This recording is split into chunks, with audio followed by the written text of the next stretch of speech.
Oh, it's been a quiet week up in Lake Wobegon, my hometown. It's been a quiet week. I got a couple of calls this week from Lake Wobegon. They had a hard time reaching me in Alaska. One of the calls had to do with journalism and my story of last week.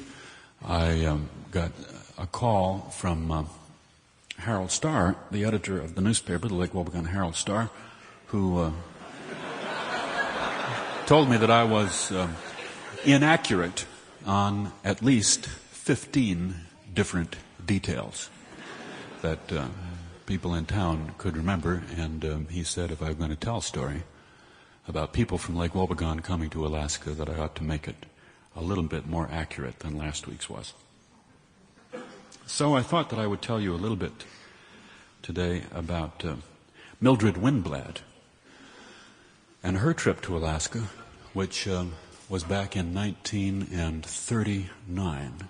Mildred Winblad and her mother Nyla came to town in 1938, the fall. I believe it was the day after Labor Day, the first day of school. She came to teach the 6th grade.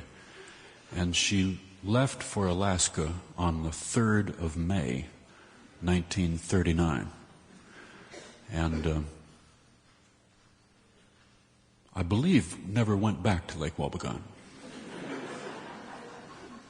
I've chosen her, I guess, because she was in town only that short time, and so not many people from Lake Wobegon ever knew her or knew much about her.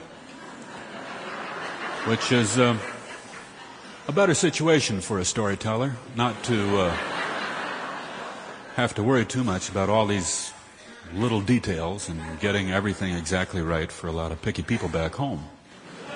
And telling exactly how tall somebody was or how they liked to drink their coffee, black or with cream or sugar.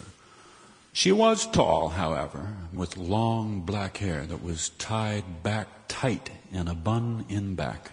She was 31 years old in 1938 when she came out to teach school, unmarried and living with her mother, who, if you had to sum her up in one word, the word would be impossible.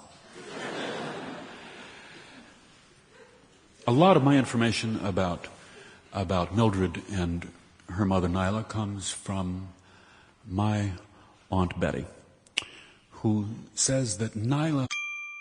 Sample complete. Ready to continue?